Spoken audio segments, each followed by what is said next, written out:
Hi Polly and fellow students, my name is Samara and I'm currently in my second year of study.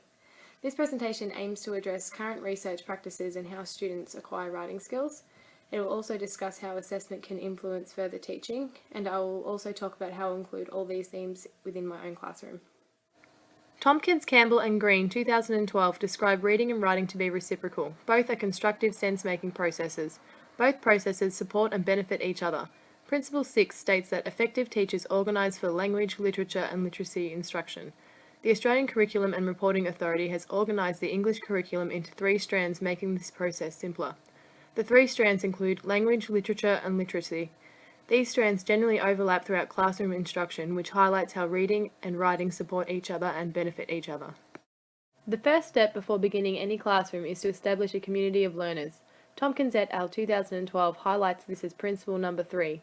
To achieve this, students must be aware of the educator's expectations at the beginning of the year. This involves explaining literacy procedures such as book choosing and locating writing tools. It also means students must be aware of how to respond to peers' work and how to participate in group activities such as grand conversations. The rules and values must also be established to ensure that students feel safe and comfortable in the classroom. Martin and Thacker 2009 discuss the importance of the physical setup of the classroom. Different types of writing instruments must be available. Computers and word processing programs must be ready for students to utilise. Martin and Thacker 2009 also describe the importance of a print-rich environment. That is, displaying word walls, posters about different groups or types of words, dictionaries and other resourceful texts around the room.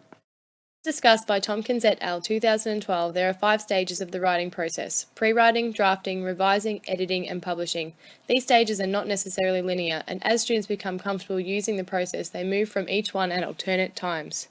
Tompkins et al. 2012 describes the pre-writing stage to include talking, reading and brainstorming to choose a topic, consider the purpose and form of the piece and the time to gather and organise ideas. As learning moved from teacher-centered instruction to student-centered instruction, it became evident that when students were able to have some control over writing topics, they seemed to write more and become more engaged in the task. Therefore, when students are in the pre-writing stage, it may be better to keep the topic broad to allow students personalisation to permit them to brainstorm more effectively. For inexperienced and young students, drawing a picture may be their pre-writing task. However, for older students, a step map or brainstorming map would be more suitable. Tompkins et al. 2012 describes the second stage, drafting, as the stage where students get their ideas onto paper. Students are to leave a line between their writing for editing purposes and should label this piece clearly as a rough draft to ensure readers are aware that it is not a finished product. This stage is done quickly and the importance of spelling, neatness and punctuation is disregarded. Bottle and Lytle 2008 state that students who spend time attempting to perfect their first draft are more prone to miss out on opportunities to unveil ideas that could be evident during the drafting process. I believe that Harp and Brewer 1996 described this stage perfectly, saying that the focus is on meaning, not on the mechanics of writing. Tompkins et al. 2012 described the revising stage to include gaining alternate audience perspectives from the educator and peers. The educator alone is not enough to gain reactions, comments and ideas for revising. Martin and Thacker 2009 suggests that when sharing work, peers should be coached to offer a compliment sandwich. Begin with a positive, something they liked or enjoyed, then a possible revision, something that could be improved, and finish with another positive. Tompkins et al. 2012 state the purpose of the revision to adhere to audience satisfaction.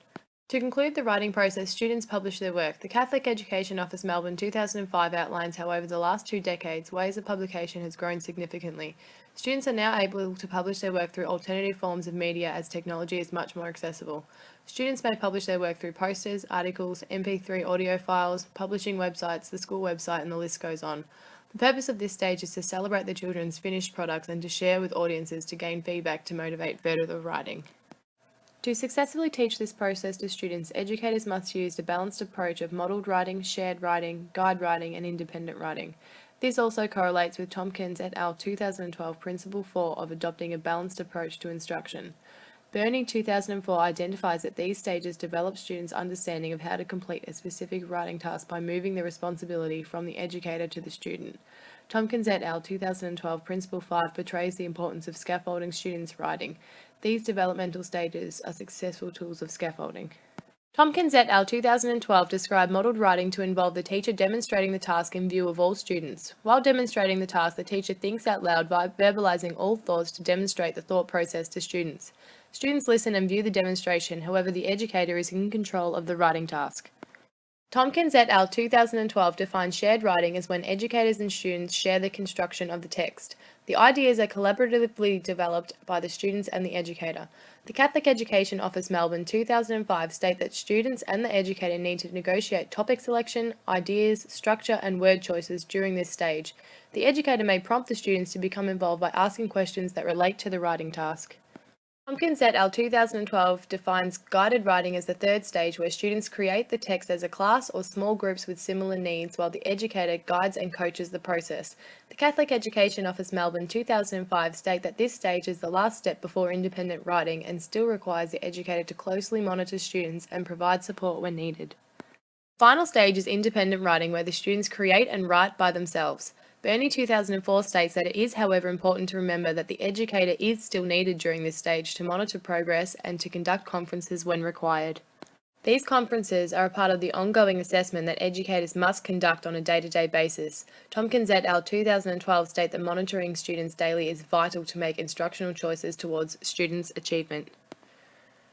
Assessment of writing achievement is a series of recurring steps shown in this diagram. The New South Wales Literacy and Numeracy Plan 2007 displays this as collecting evidence, making judgments, planning learning experiences, teaching, monitoring and recording student progress, reviewing, replanning teaching learning programs, and then back to collecting evidence. The collecting evidence phase is the process of monitoring. Tompkins et al. 2012 state observations, checklists, anecdotal notes, rating scales, conferences, and student work samples as a few of the many techniques to collect evidence. The New South Wales Literacy and Numeracy Plan 2007 discusses how the different assessment procedures need to relate to the content being taught in the classroom to become viable to make decisions about future instruction. Tompkins et al. 2012 also highlights this importance in Principle Number 7, Effective Teachers Link Instruction and Assessment. After collecting evidence, the educator needs to make judgments against the curriculum outcomes and establish priorities so they can then plan learning experience based on their findings. Students may have similar needs and instruction may be implemented as a class, in small groups, or may need individualised instruction.